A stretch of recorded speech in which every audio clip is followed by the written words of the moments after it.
Hey all, such a beautiful day here in southeast Queensland, as you can see. It was raining for about 10 minutes, but hey, nothing new here.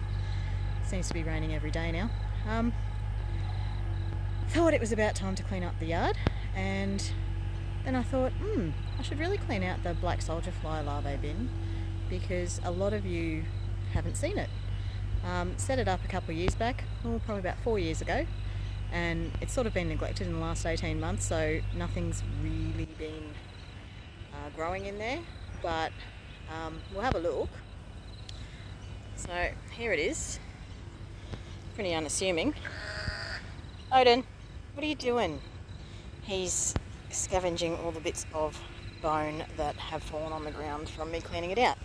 So for those of you who don't know, black soldier fly larvae are probably the best composters ever.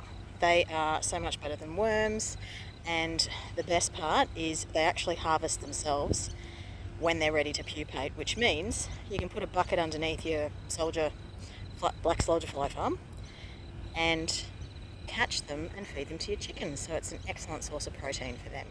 So I used to keep this inside the free range pen, but my chickens got really smart, and I used to have a 20 litre bucket sitting underneath to catch black soldier fly larvae. I'd come in every single day and the chickens have knocked it over and gorged themselves on whatever had harvested itself that day. So that was a bit of a worry because I wanted to actually give them to the quail as well. So never got a chance to. So I brought it out here, and it's sort of been sitting here not doing much with a lot of yuck in it. I've cleaned it out now so you can have a good look. Actually, zoom out a little bit to see it better. So the lid has this thing here, which is absolutely perfect for them to lay their eggs in here. So if you haven't seen black soldier flies, they are tiny, or they're not really tiny, they're bigger than a normal housefly. The annoying ones, but these guys aren't annoying. You don't even know they're around, and they pretty much only last a few days. From what I understand, they don't have a mouth or a butt. All they do is reproduce and die. So they lay their eggs in places like this, where there's lots of food for them.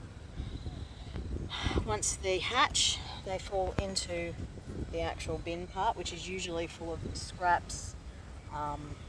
They pretty much eat anything organic, so you might find them in your compost bin, but it's really hard to harvest them out of the compost bin, so these little farms are great.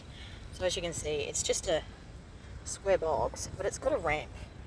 So this ramp comes up when they're ready to pupate, because what happens is they're born, they grow bigger and bigger and bigger. Essentially they are maggots, but they're segmented, so you can see the difference between a housefly maggot and a black soldier fly maggot. So they'll eat all your green stuff. They'll eat everything, meat, whatever you put in here. They'll go up here when they're ready. They turn black when they're close to harvesting themselves. They'll come up here and then they'll fall into this hole, or fall in the hole, and like I said, usually have a bucket underneath and catch them.